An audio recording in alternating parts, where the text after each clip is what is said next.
Hola a todos de nuevo.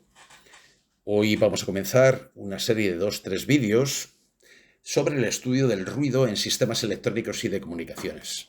El ruido, en su significado más amplio, está siempre presente en los sistemas electrónicos o de comunicaciones. Por ello, es muy importante para los ingenieros de diseño o de desarrollo conocerlo y saberlo tratar, pero aún más importante es prevenirlo, o al menos contrarrestar sus efectos que pueden llegar a invalidar un sistema como los mencionados. No todos los tipos de ruido afectan por igual, incluso hay algún tipo de ruido que resulta intratable con los medios y los conocimientos que tenemos en ingeniería. Por ello, resulta imprescindible que una serie de reglas o recomendaciones que mitiguen en gran medida la aparición del ruido en cualquiera de sus tipos. Si algo caracteriza al ruido o a las señales de ruido es su aleatoriedad. Se han de emplear entonces herramientas provenientes de la probabilidad y de la estadística. No hay más remedio para poder hacer un estudio con cierto rigor, pero los ingenieros no hemos de perdernos por los vericuetos de las matemáticas, sino más bien aprovecharnos de lo que nos resulta verdaderamente útil para extraer consecuencias, hacer recomendaciones de diseño y proponer algoritmos que en muchos casos, sobre todo en las comunicaciones digitales principalmente, permitan recuperar la información aún estando afectada por ruido, es decir, aún recibiendo la información con errores de transmisión. Las señales de ruido en un sistema electrónico de comunicaciones en adelante sistema es aleatoria y esta es la principal dificultad para su estudio. Necesitamos herramientas matemáticas, claro, pero además podemos decir que si esa aleatoriedad se mantiene en el tiempo, se habla en matemáticas por lo menos, bueno, también en sistemas de telecomunicación, de ruido estocástico. Esa señal de ruido no es nada más que un caso particular de cómo se puede presentar el ruido en el sistema. Si definimos lo que se llama proceso aleatorio como el conjunto de posibles señales aleatorias en el sistema, con ciertas limitaciones que se verán más adelante, una de estas señales, extendida entre menos infinito e infinito, sería una verificación particular de dicho proceso aleatorio. Se necesita, como digo, entonces un modelo matemático. Ahora bien, no vamos a perder de vista que somos ingenieros y no matemáticos ni físicos, así que vamos a ir particularizando la terminología desde el comienzo y para que se adapte bien a la terminología de la ingeniería. Dado un experimento aleatorio, se sabe por teoría de probabilidades que el conjunto de señales aleatorias, es decir, el proceso aleatorio de E, junto con una función de medida de probabilidad, constituye lo que se llama un espacio muestral. Bueno, la teoría de variables aleatorias se basa en obtener para cada W/I, que es lo que llamamos procesos aleatorios, es señal de ruido bajo estudios, si creemos como ingenieros, del espacio muestral en un instante de tiempo determinado, tiene un determinado valor que vamos a llamar X de W/I. Si estudiamos estas señales a lo largo del tiempo, es lo que se llama, como decía antes, proceso estadístico. Cada señal de ruido, X de T, W/I, del espacio muestral, se llama, por tanto, realización del proceso. Bien, sigamos un poquito más, intentando particularizar los conceptos más relacionados con la estadística y la probabilidad, y quiero con esta figura resumir un poco lo que acabo de decir. Tenemos un espacio muestral con un conjunto de realizaciones aleatorias, de señales aleatorias que puedo obtener en ese o que constituyen el espacio muestral, que no es nada más que señales de ruido. Ahí he puesto 3 ejemplos que tenéis en la parte derecha de la figura. Y como digo, W/I representa, por tanto, una señal de ruido del conjunto total que puede tener nuestro espacio muestral, nuestro sistema globalmente. Fijado un instante de tiempo T sujeto, se obtiene una variable aleatoria unidimensional compuesta por cada uno de los valores que tienen cada una de las señales de ruido dentro de este espacio muestral. Esto es lo que llamamos en estadística o probabilidad variable aleatoria unidimensional. Es el conjunto de valores de las señales de ruido en un instante de tiempo.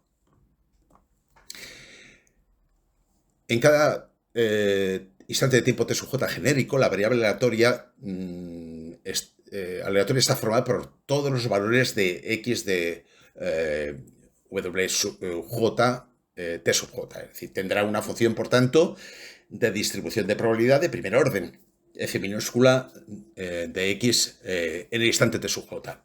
Y bueno, sabemos que la integral entre menos infinito e infinito de esa función de distribución de probabilidad diferencial de x es 1. ¿De acuerdo? Mientras que si dividimos esa integral en dos integrales, entre menos infinito y x, y entre x e infinito, pues lo que tenemos son las probabilidades respectivamente de que la señal de ruido, el valor de la señal de ruido supere o no un determinado valor de x. Bueno, ahí lo tenéis resumido matemáticamente con las integrales correspondientes. Por tanto, la función de distribución de probabilidad representa la proporción de realizaciones del proceso cuyos valores en un instante T sujeto no superan el valor de x y los que sí superan sería la función complementaria, por decirlo así. Bueno, si veis las integrales, estamos suponiendo que la variable aleatoria tiene infinitos valores, claro.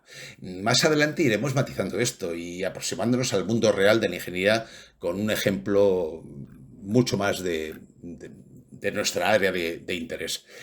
También matemáticamente se define la función de densidad de probabilidad como la derivada de esa función de distribución de probabilidades respecto de x. Bien, por cierto, que en las funciones de distribución de probabilidad se le llama en muchos libros simplemente funciones de probabilidad, aunque a mí me gusta más con la palabra distribución, pero bueno, es un gusto personal. Si se toman dos instantes de tiempo y por tanto tenemos T sub i y T sub k para cada, dentro del espacio muestral, para cada una de las señales de ruido W sub i, pues lo que tenemos ahora son dos valores formados por x en T sub j y en T sub k, ¿no?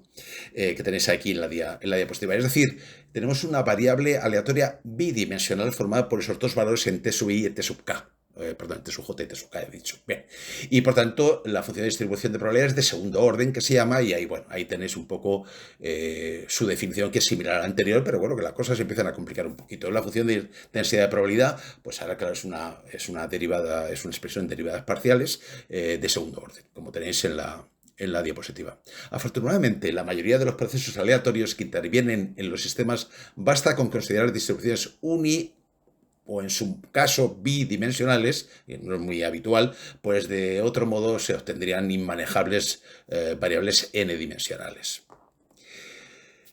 Existen dos tipos de estadísticos, medidas estadísticas, que permiten conocer la información de las variables aleatorias. De conjunto, se dice, son estimadores estadísticos, la media, la varianza, la covariancia, etc., asociados con todas las variables multi o bidimensionales aleatorias del espacio muestral. Estos estimadores serán en general función del tiempo, o sea, podrán variar con el tiempo, quiero decir. Aquí tenéis en la parte derecha la figura, lo que quiero decir con esto. Fijado para variables unidimensionales, fijado en instante de tiempo T sub j, el conjunto de valores de cada una de las señales de ruido es la variable aleatoria, y de esa puedo conocer la media, la varianza, la covarianza, es decir, lo que llamamos estadísticos. Pero claro, porque en sentido estricto el término estimador, que es el que se suele utilizar, se usa para hacer cálculos aproximados de los estadísticos, al no disponer de un número infinito de valores muestrales, ¿no? Un número infinito de señales de ruido, y extraer de ahí una muestra en cada instante de tiempo, en este caso tiempo T sub j. Bien, si avanzamos un poquito más, pues de estos, o para este conjunto de valores, podemos definir pues, cuáles son los estadísticos más importantes o que más nos interesan a nosotros para el tratamiento del ruido. Por un lado tenemos el valor medio, o la esperanza matemática, de acuerdo, de x de t, que tenéis en la primera de las ecuaciones. Estamos integrando entre menos infinito e infinito. Estamos suponiendo que x tiene valores entre menos infinito e infinito, aunque ya sabemos que esto, desde el punto de vista de la ingeniería, no es así. Así que esta es un poco la diferencia entre hablar de estadísticos o de estimadores estadísticos. El valor cuadrático medio, también lo tenemos ahí definido, y la varianza, la última de las ecuaciones. Bien, insisto, observad que los límites de las integrales son infinitos valores, pero esto no es exactamente así. Por eso en ingeniería no se habla de estadísticos, sino de estimadores. ¿De acuerdo? Bueno, en el caso de que fuera una variable aleatoria bidimensional, pues bueno, ahí tenemos estadísticos de conjunto como la covarianza, que lo tenéis en la primera de las ecuaciones, la función de autocorrelación y por recordar, naturalmente, para cuando dos procesos, o dos señales de ruido están incorreladas, de esto ya hablamos en su momento cuando hicimos un análisis de señales en tiempo continuo, pues dos señales están incorreladas, su función de correlación cruzada, ¿de acuerdo?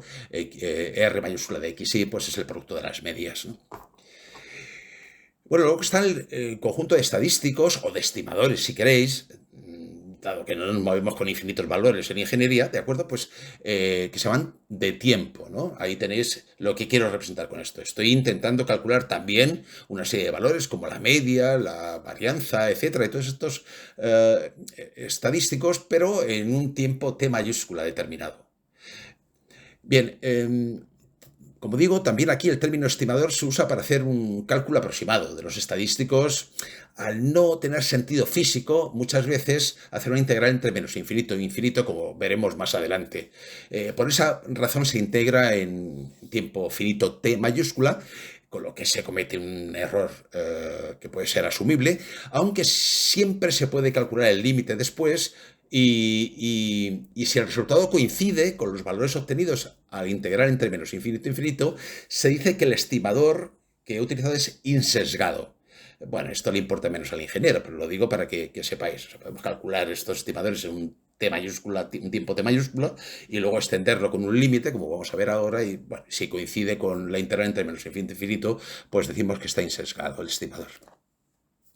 Bueno, luego los estadísticos de tiempo pueden ser, o sea, podemos estar hablando de un proceso estrictamente estacionario si ninguno de sus estadísticos de tiempo depende del origen de tiempo. Es decir, yo tengo una señal x de t o x de t más t sub 0 y su función de distribución de probabilidad es la misma en t que en t más t sub 0.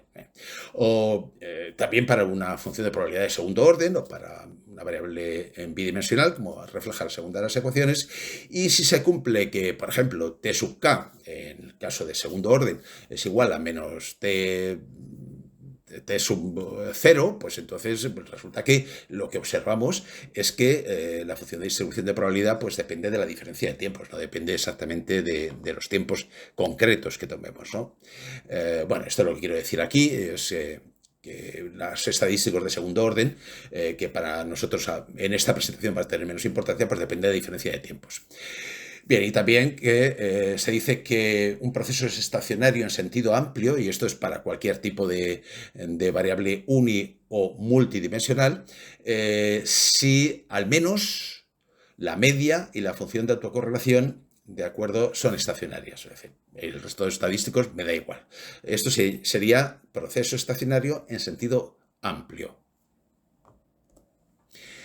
Hay más propiedades que tienen que ver con los estadísticos de tiempo, pero que, bueno, en muchos casos ya vimos en su momento al hablar de la estudio de las señales en tiempo continuo. Bueno, aquí quiero resaltar la propiedad 2 y 3 porque me va a hacer falta un poquito más adelante. Es recordad que son procesos incorrelados si la correlación cruzada de dos procesos, de acuerdo, es igual al producto de las medias, como aparece ahí, y en el 3, si además estas medias son igual a 0, se dice que los procesos son incoherentes.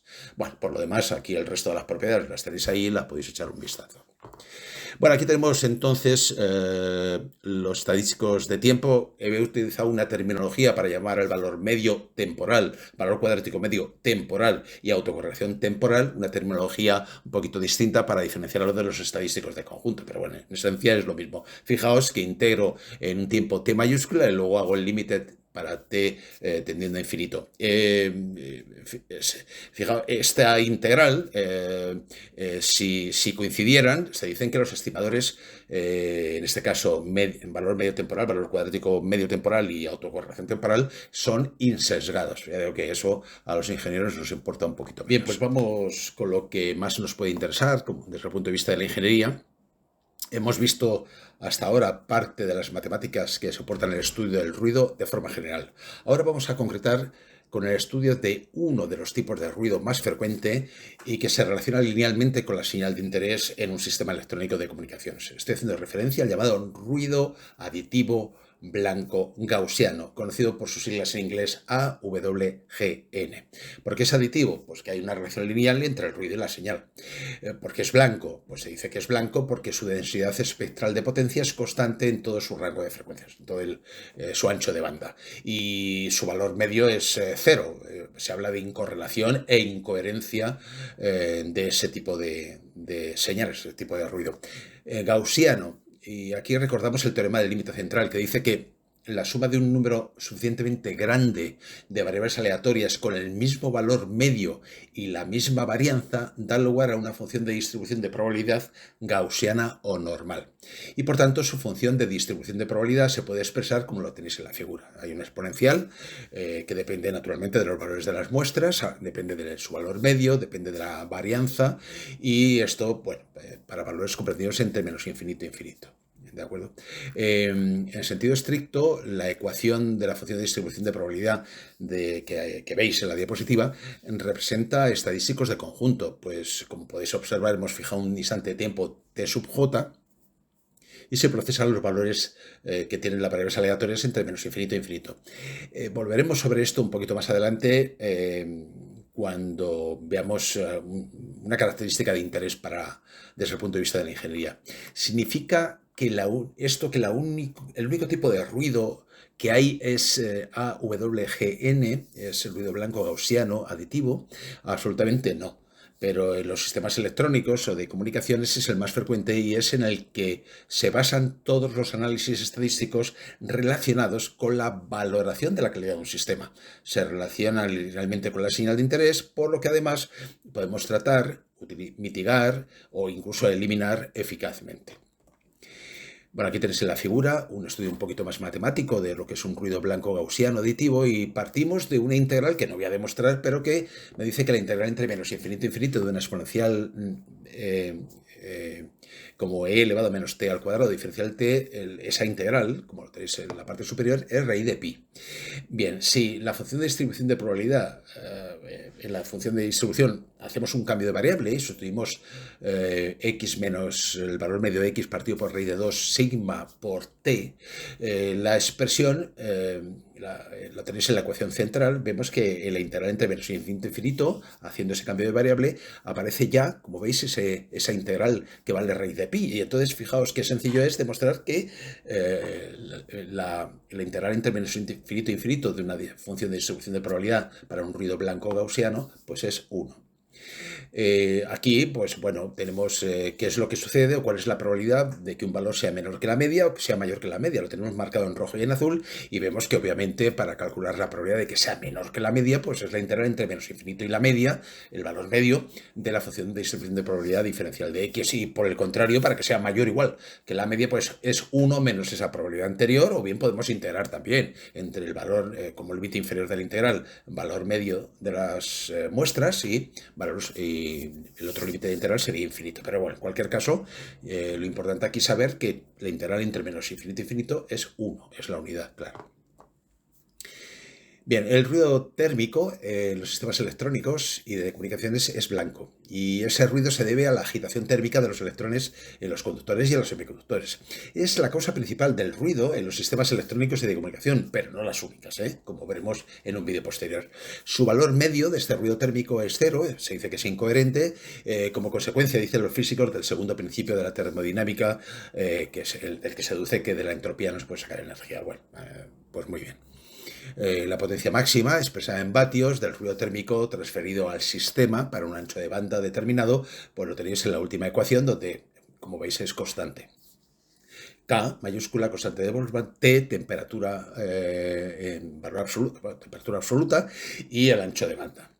Y eso estaría expresado en vatios. Se ve claramente que la potencia de ruido térmico disminuye si tenemos la temperatura de funcionamiento baja y controlada en el sistema, pero no menos importante es tener limitado el ancho de banda del ruido. Aquí ya empezamos a tener pistas sobre cuestiones prácticas importantes a tener en cuenta en el diseño de un sistema. Bien, el ruido térmico es estacionario en sentido amplio. Esto quiere decir que, como se definió anteriormente, la media es constante e igual a cero, incoherencia, y la potencia media, la función de autocorrelación, es constante, se llama incorrelación. Siempre, claro está, que la temperatura T mayúscula no varía con el tiempo. El ruido térmico es ergódico. ¿Esto qué quiere decir? Pues quiere decir que los estadísticos de conjunto y los temporales coinciden con probabilidad 1. Por todo ello, sus características estadísticas pueden ser conocidas a partir de una única observación.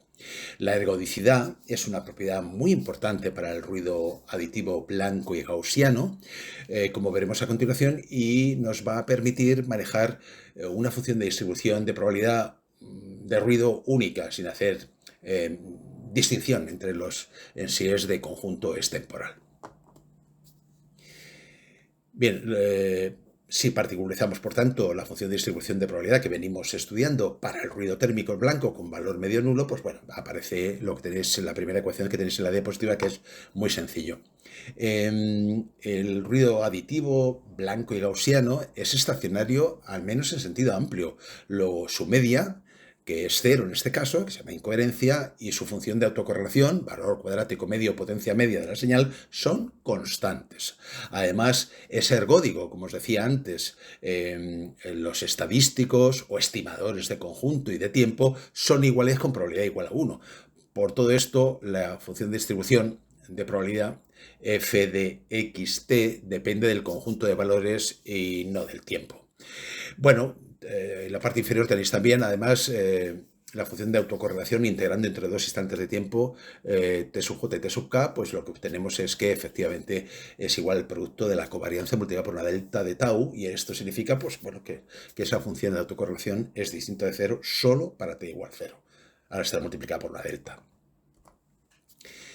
Así sabemos, por tanto, que la densidad espectral del ruido, según el teorema de Wiener-Kirchner, que vimos en su momento cuando estudiamos en un vídeo las señales en tiempo continuo, es la transformada de Fourier de la función de autocorrelación. Se obtiene la función de densidad espectral del ruido, que es constante, como demuestra la ecuación que tenéis en la parte inferior de la diapositiva, igual a la covarianza, que podemos expresar en términos de densidad espectral del ruido partido por 2, expresado en vatios por hercio. Esto es característico de un ruido térmico blanco gaussiano. Finalmente, el ruido, el sistema, conviene que esté, cuando se diseña un sistema, diseñarlo para un determinado ancho de banda, de tal manera que no da igual cualquier ancho de banda. Conviene que esto esté limitado, que el sistema esté limitado en banda para asimismo limitar en banda el ruido. Esto es muy importante. Recordad que la potencia de ruido depende del ancho de banda, como veíamos antes, y como queda reflejado aquí. Bueno, no obstante, lo que quiero decir con esto es que hay que tener mucho cuidado con el ancho de banda, y hay que ajustarse a lo que es estrictamente necesario para diseñar un sistema. Bueno, en la parte inferior derecha veis un poco el efecto que tiene un ruido de tipo aditivo blanco gaussiano sobre una señal digital, y desaparece un ruido superpuesto linealmente con la señal, tanto si la señal está a nivel alto como está a nivel bajo. Bueno, aquí tenemos pues la función de distribución de probabilidad, ya sabiendo que es un proceso ergódico y bueno, que el valor medio es nulo, y por tanto, bueno, el cambio de variable que vamos a hacer pues ahora es t igual a x partido por raíz de 2 por sigma, y obtenemos la ecuación que tenéis en la parte central de la diapositiva. Se puede calcular la probabilidad de que el ruido sea mayor o igual que un valor d, es decir, la probabilidad de que x, el valor del ruido, de la muestra de ruido, sea mayor que d, pues es la integral entre d infinito de la función de distribución multiplicada por diferencial de x. Pero al hacer el cambio de variable que acabamos de mencionar, lo que ocurre con el límite inferior de la integral es, observamos que es d partido por raíz de 2 por sigma, obviamente. Y esto, bueno, y arreglando un poquito la ecuación y con el cambio de variable, pues nos damos cuenta que efectivamente ese d partido por raíz de 2 por sigma no es sino la raíz cuadrada de la relación señal-ruido del sistema. ¿De acuerdo? Y por tanto, es lo que nos está diciendo la última ecuación es que la probabilidad de que se cometa un error, de que aparezca un error, o que un valor mejor dicho, un valor de una muestra de ruido supere un determinado valor, pues depende de la relación señal-ruido. Y esto es importante tenerlo en cuenta, sobre todo en los sistemas de comunicación, claro. En cualquier caso, como veis en la última ecuación, la probabilidad de que no supere el valor de D es 1 menos la probabilidad que acabamos de calcular con la expresión que tenéis y que depende, insisto, depende de la relación señal-ruido.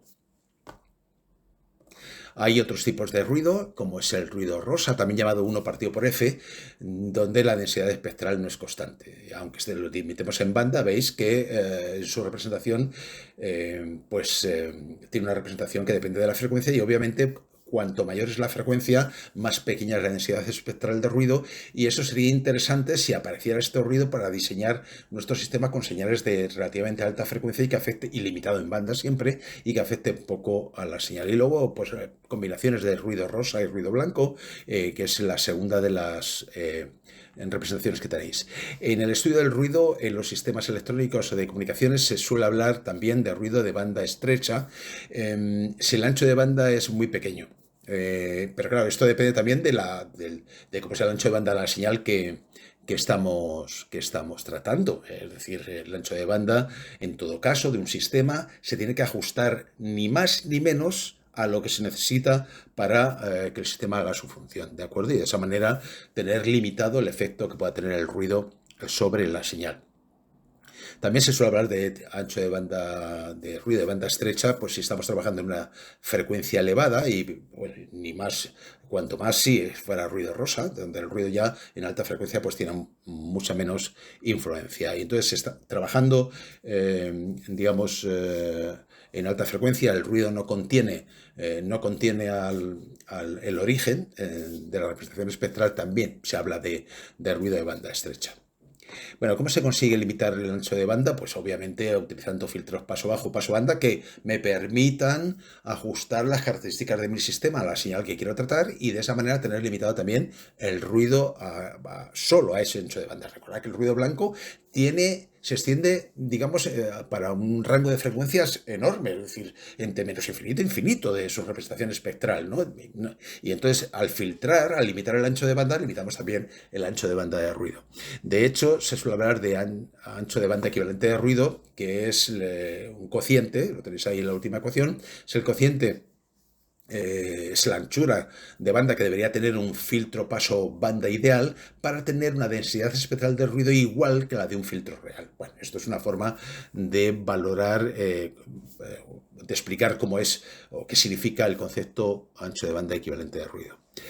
Bien, finalmente decir que el ruido, sea del tipo que sea, siempre está presente, hay que intentar evitar que se produzca, si bien en el caso del ruido térmico no lo podemos evitar, pues los componentes se calientan por efecto de la agitación térmica de los electrones. Una buena refrigeración es siempre importante, pero también limitarlo en banda mediante buenos filtros.